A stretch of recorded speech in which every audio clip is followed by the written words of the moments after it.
Good morning, everybody. This is Andrew Alvarez, and I am the Latino Conservative. Thanks for joining me again today on this glorious Wednesday. We had a little rain come through last night, so if you can't tell, my eyes are baggy because it kind of kept me up all night. I don't have a jacket on today, although I've only started wearing a jacket a couple times, and that's not me. Trying to look all professional, it's not me. So I'm just going to t-shirt it up. I've been sipping on my coffee already. Some awesome coffee there, by the way. Got a few topics to talk about. Specifically, I feel like I'm going to say Captain's Log, star date number, or I should say Captain's Log, election date number 563,232. Because these elections are just going on and on and on.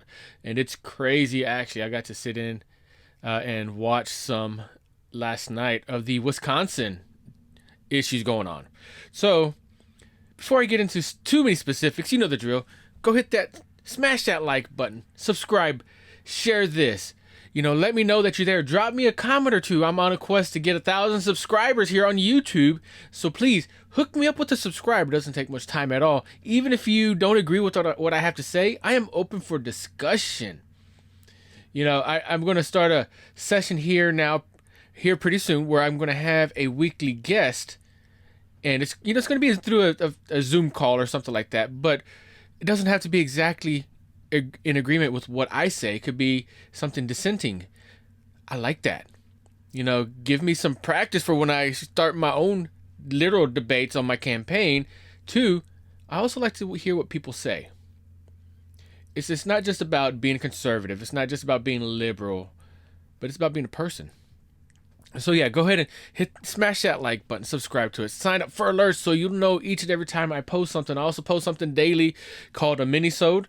I do a couple of those a day. It's basically just a quick thought, similar to what TikTok has, but I want to bring those over to YouTube as well. So first topic, since I talked about elections, we all know that we love elections. Last night, I listened to Michigan's hearing that they had.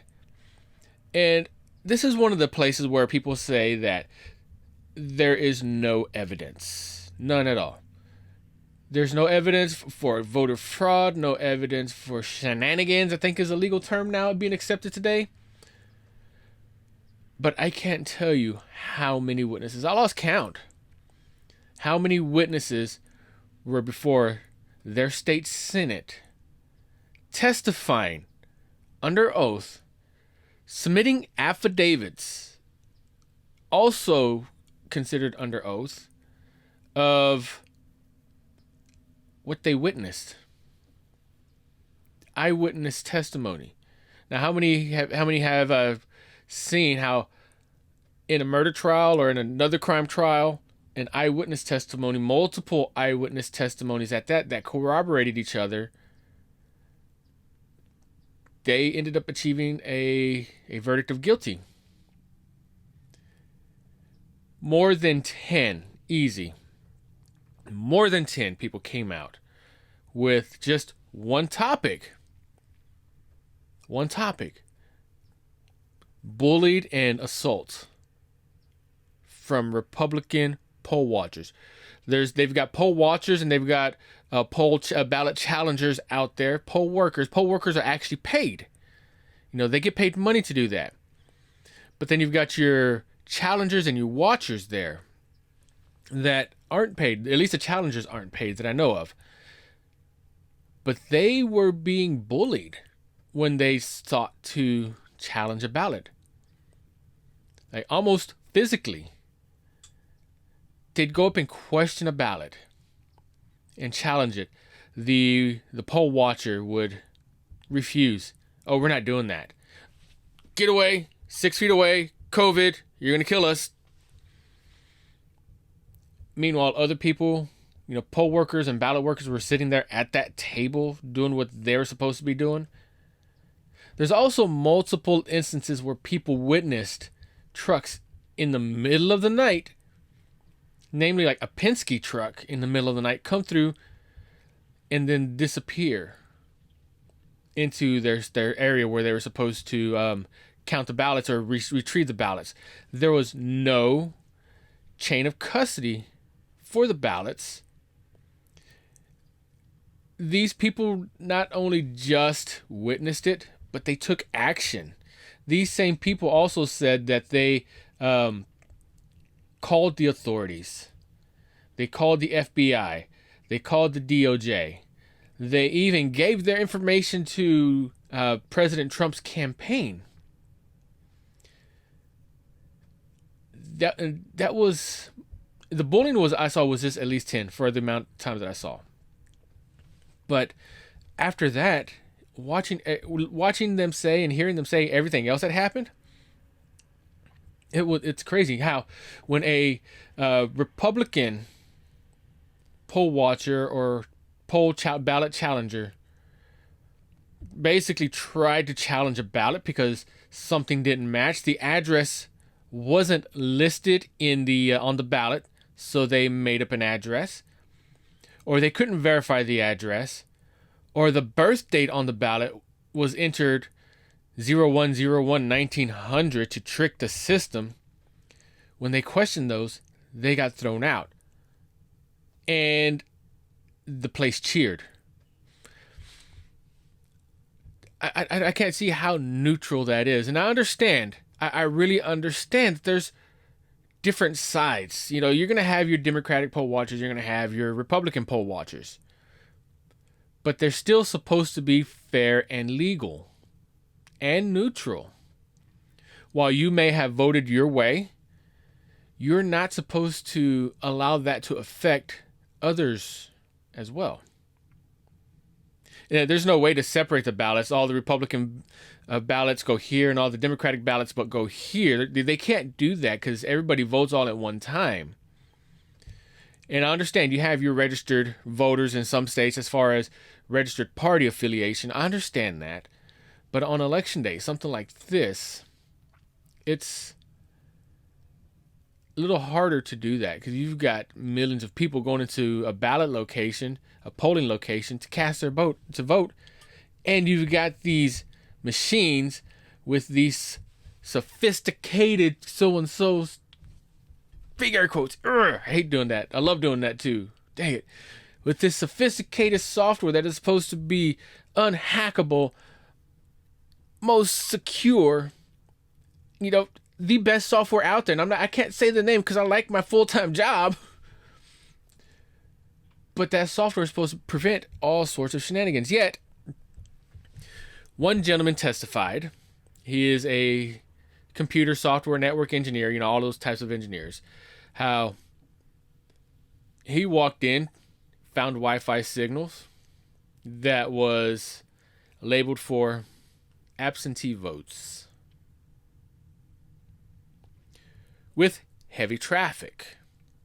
Now, why would that happen? Why would you have a separate network just for absentee votes? And this isn't just Wi-Fi. That router had to be plugged into an Ethernet cable somewhere to get signal. The absentee votes have their own Wi-Fi signal with heavy traffic.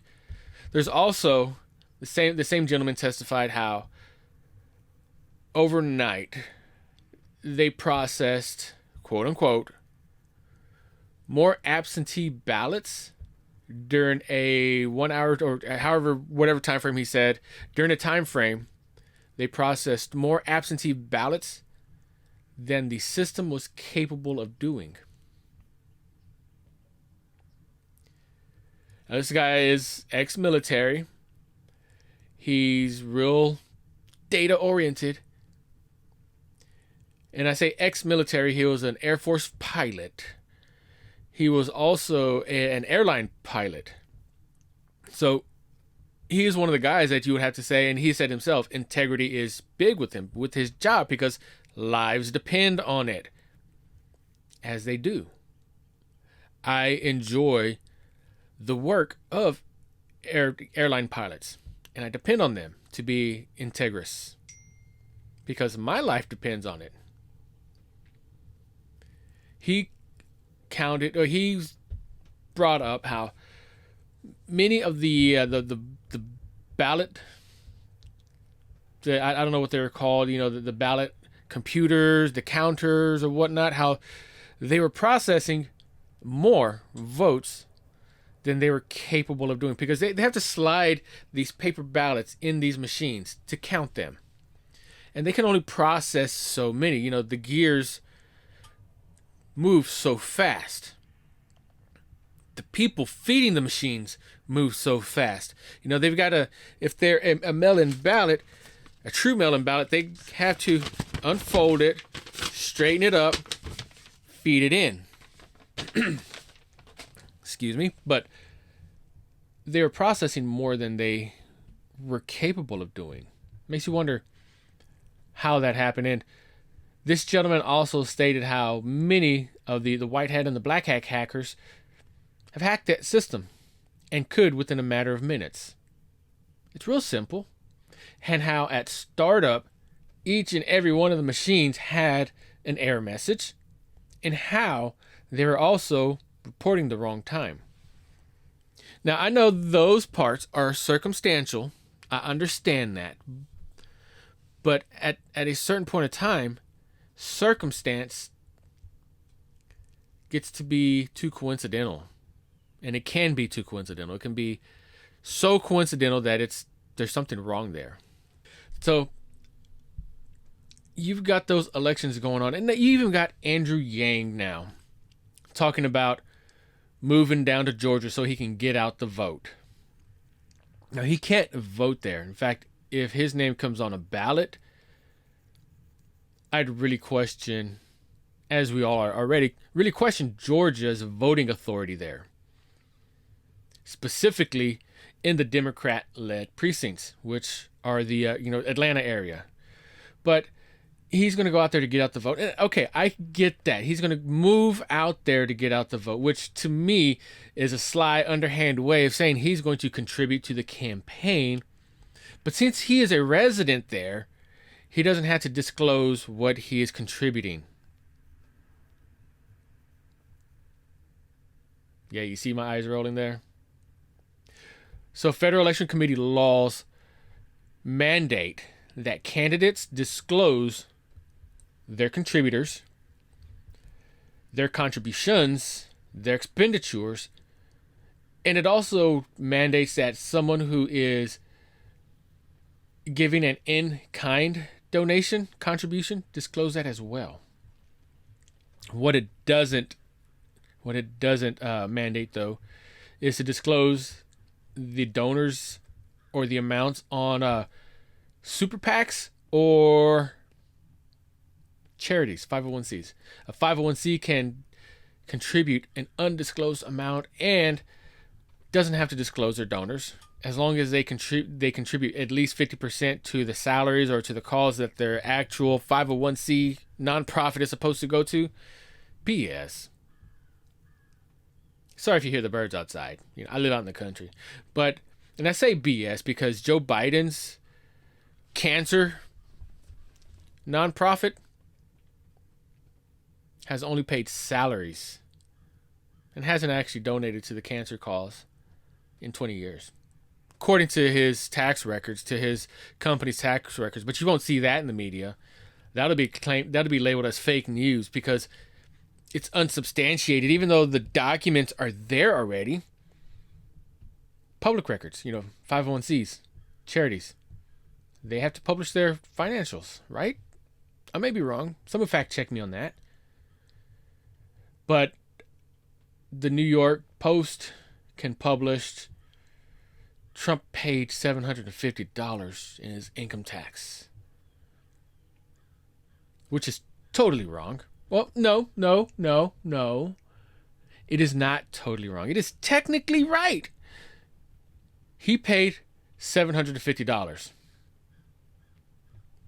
But he also paid over $10 million. So technically he did pay $750, but that's just a portion of the $10 million that he actually paid. They didn't get carded. They didn't get any ramifications over that because Twitter, because Facebook. more about this vote. And, what I'm really sick and tired of, I got sick and tired of this day one of the elections this year.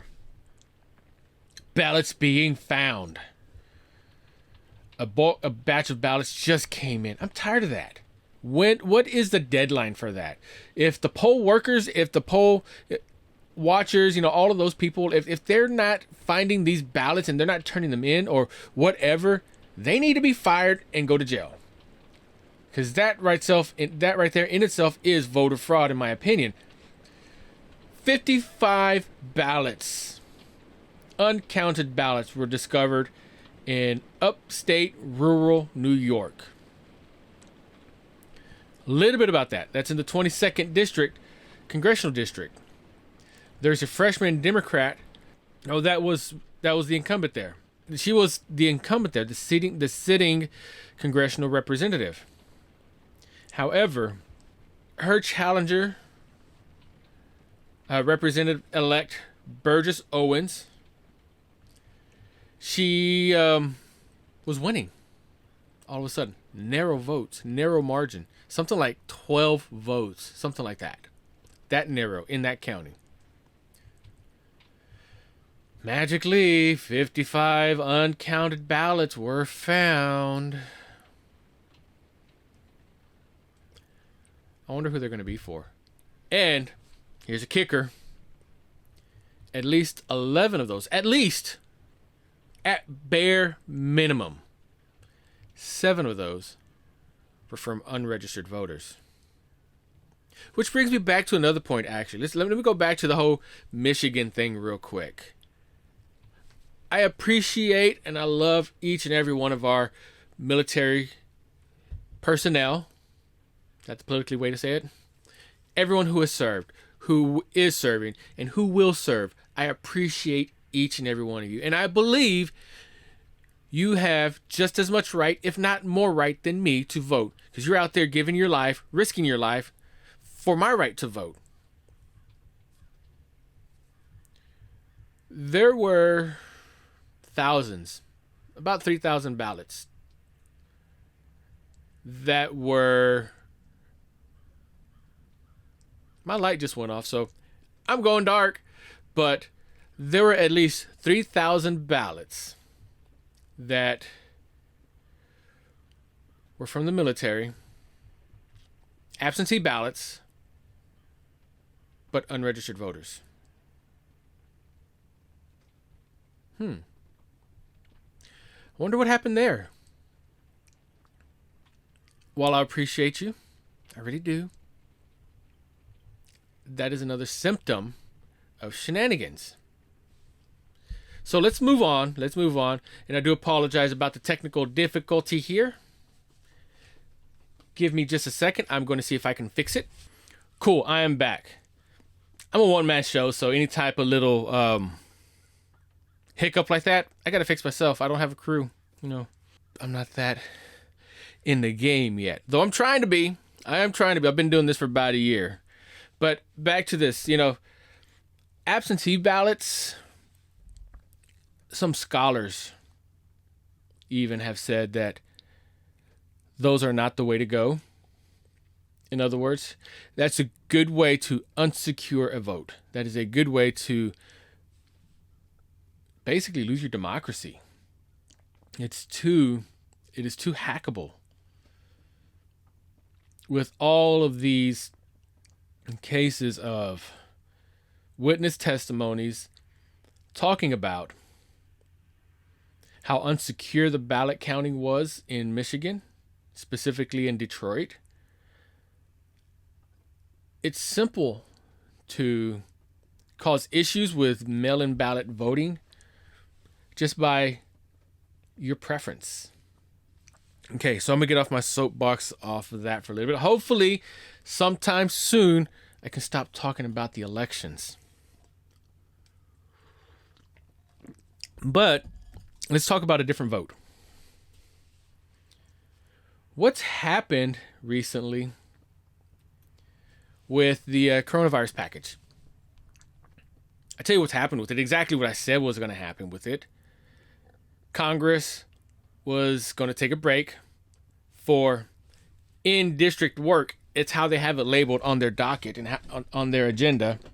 Excuse me. That's how they have it labeled on their agenda, is in-district work, which translates to campaigning. And if you look at their schedules, that in-district work always gets larger and longer closer to election time. So exactly what happened was everybody was given time off about 10 weeks in the last 3 months before elections. About 10 weeks.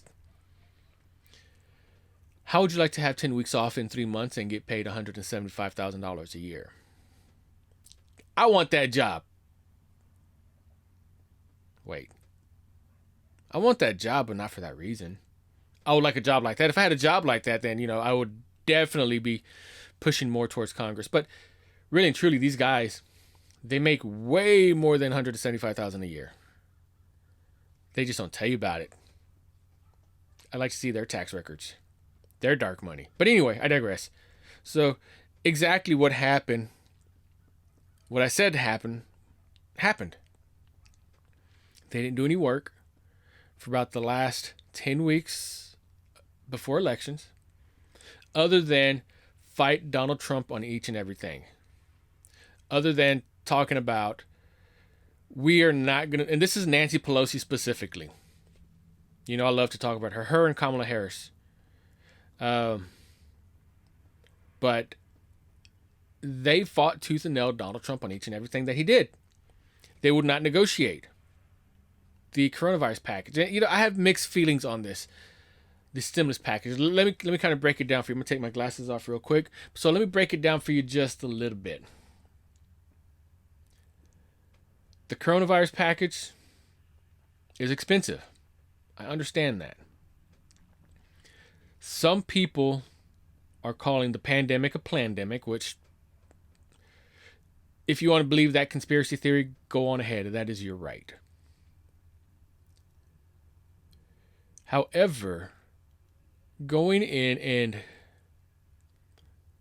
if it is a plandemic and you are not supporting your people that voted for you by throwing them a bone, giving them a stimulus package, and at this point in time, it's really and truly isn't just the people that are affected by an unemployment or just businesses. It's everyone. Everyone has been affected by this. Myself personally.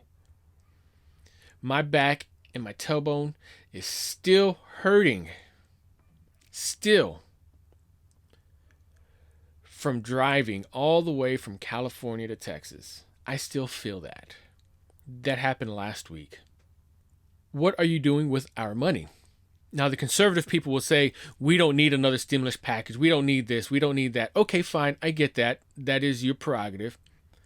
Part of the conservatism in me says the same thing.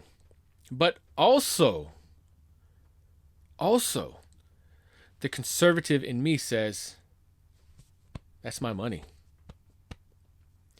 I've paid taxes out of each and every single one of my paychecks since I was 16.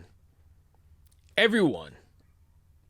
There has not been a single paycheck that I have received that I have not paid taxes. When I DJ'd on the side, guess what I did? I paid taxes. I think the only thing I haven't paid taxes on were a couple shirts I sold. But the company I sold them through collected taxes, so I guess taxes got paid either way, and they charged me for that. So I guess, yes, I did pay taxes. And when I was in Louisiana, guess what I also paid? I paid state taxes as well. When I traveled around the country, I paid taxes. Some state taxes, some federal taxes. I pay taxes, guys. No matter where I am. The establishments that I go in and give my service to, whether it's restaurants, car dealerships, bars, hair places, more for right here, they pay taxes. through what I give them. Why are you keeping my money? Why are you keeping her money, his money, their money, X's money, Z's money? Why? That's not your money. Your salary that you get paid is from me, from them, from everybody. And I don't want to sound like one of these guys that comes up to a police officer that says, hey, you work for me. But quite literally, you, Congress representative, you do work for me. I elected you. They elected you. You work for us. You don't work to spite the president. You don't work to get votes. You work for us and do your damn job. Quit holding up our money. You have these $1 million houses in San Francisco, in New Jersey, in wherever, in Florida, wherever. Republicans and Democrats alike. You have these $1 million houses out there that are paid for with our money and with lobbyists' money. But it's still our money. Even the lobbyists out there, they have that right. Now, granted, the lobbyists that you're laying with have more money than most of us. So they can pay you more. Yeah, I understand that. And quite honestly, that's part of the game. But at the same time, who is the bulk of your vote? If you don't pander to your constituents, you can lose your job. And you will lose your job eventually. Oh, wait. You have stock, and your husband has stock in a voting software system. That requires...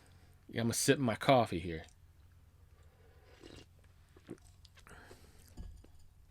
So what you're doing, holding up our money on this coronavirus bill, should be illegal. And here's what you're holding it up for. There are 2 bills right now. Absolutely absurd bills trying to be passed right now by Nancy Pelosi that are going up for vote this freaking week. Marijuana legalization and another bill that seeks to ban breeding and private ownerships of cats, big cats, because of the show Tiger King. A pinchy Netflix show is holding up our money. Marijuana is holding up our money. Now, I know there could be some arguments saying that marijuana is for health, it's for legal reasons, but is it treating the coronavirus? Is it giving you a job? No, it's actually keeping you from having a job. Unless you're in Washington, Oregon, or Colorado, California nowadays too. Okay, so maybe your job is selling that.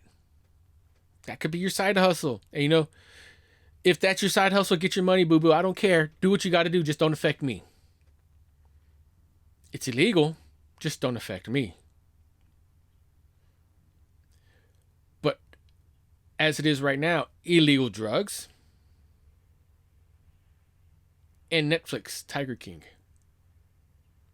What this tells me is that Netflix is jumping on the board and going towards the liberal side of things. And we already knew this.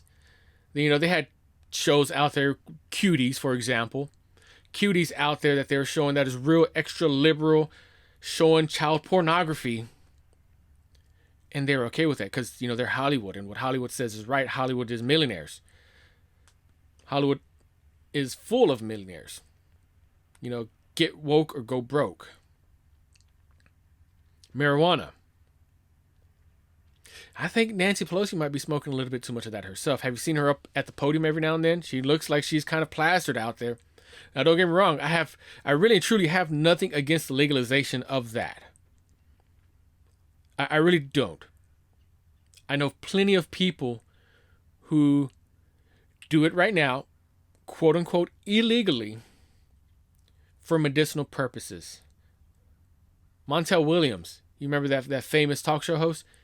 He took marijuana every day, and it was the only way to help with his chronic pain that he had from fibromyalgia. I've myself have questioned my doctor. I have neuropathy. What neuropathy is basically my feet. Sometimes I don't feel them. Sometimes I feel them. And sometimes I feel each and every little groove in the floor, and everything hurts so bad. However, the THC in marijuana helps reduce neurological inflammation. Neurological, not just here, but the whole nervous system. It helps reduce that.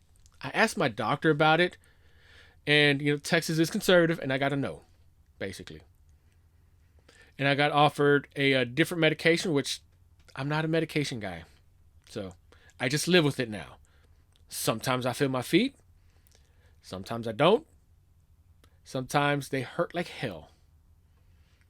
It does have its benefits, I will say that, because sometimes if I stub my toe, I'm okay. I can live. Just I don't know if my toe's broken yet or not. But either way, Nancy Pelosi is holding up money that I paid in taxes. Money that you paid in taxes for Netflix and weed. That's one thing about California's voting system is it's a jungle. Quite literally a jungle. In Texas, the way our voting system works, you've got two parties, primarily parties. You've got your Republicans, Democrats, and absolutely I understand you got your Green Party, you got your Libertarian, you got your Independents. I understand that, but you and I both know Republican, Democrat, and that's the way it's going to be. We have primary elections at the beginning of the year to determine who is going to be on the general elections. The way that works is the most Democratic candidate that gets the votes, they move on to the general elections, as well with the Republican. The Republican candidate that gets the most votes, they move on to the general elections, and then they two battle it out. They're battle it out. Whoever gets the most votes in the general elections moves on. That's not how California works. That's how just about each and every other state works, but that's not how California works. California works, you put all of your candidates in a bundle, in a pile. The two candidates with the most votes move on. So in congressional district 1, 2, 3, 4, if you have 4 Democratic candidates and 10 Republican candidates, you have 2 Democratic candidates that get more votes, even if it's by 1 vote, than the Republican candidate that gets the most votes. You have 2 Democratic candidates in the congressional race. See how that works? There's no chance for a Republican there. None at all. There may be Republicans that I'm sorry, let me rephrase that. There may be Democrats that are tired of Nancy Pelosi's crap, but they can't vote for the Republican candidate because there is no Republican candidate to run. So that's how California runs. But quite honestly, they're allowed to do that. That's the law. They can set up their elections how they want to through their legislature. They can. That is the law for the country. Speaking of law, illegal aliens. They are here. They are people that are here illegally from another country. And the census is under question right now to figure out if they are going to be counted as a citizen or not. I personally don't think that they should. This is where I get called coconut or whatever from people that are my skin color. But I don't think an illegal immigrant should be counted in the census. And you notice I just threw the term out there, immigrant. Have it now.